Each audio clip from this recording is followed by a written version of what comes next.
Governor Kathy Hochul has officially endorsed Zohran Mamdani for mayor of New York City in one of those moments of politics that I feel are both obvious and strange.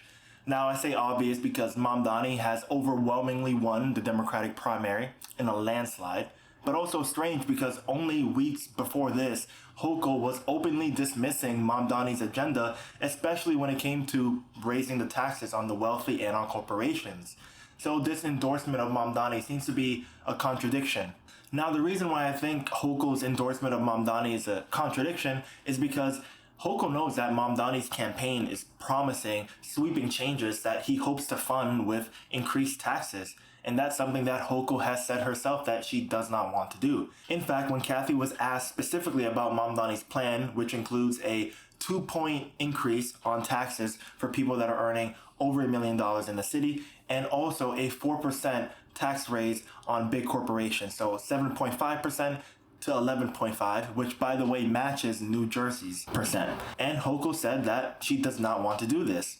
In fact, she said that I'm not raising taxes at a time where affordability is the big issue, and that she doesn't want to lose more people to Palm Beach. We've lost enough. Simply put, her argument was that if New York City taxes the rich too much, that they're going to pack up and leave and that the state will suffer. Now, the argument that Hochul mentioned before on taxation perhaps driving away the wealthy and corporations has been said many times before, but that is exactly what stands in the way of Mamdani, and that's why I think this entire endorsement of him is an interesting, strange decision by her. And so knowing that this is a bit of a contradiction for Hochul, then why did she endorse Mamdani?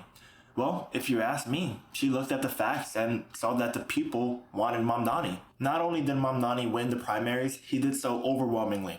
He crushed Andrew Cuomo, who a lot of people thought were going to win, and he still is leading the polls, even against a Republican candidate, even against our incumbent mayor, Eric Adams. And so I would have to say that this turnout and this support for Mamdani is not just a trend or a fringe movement, it's actually a statement of a coalition being built, a coalition on progressive, democratic, socialist values. Things like rent freezes, things like fare-free buses, things like city-owned grocery stores, things like mental health crisis teams.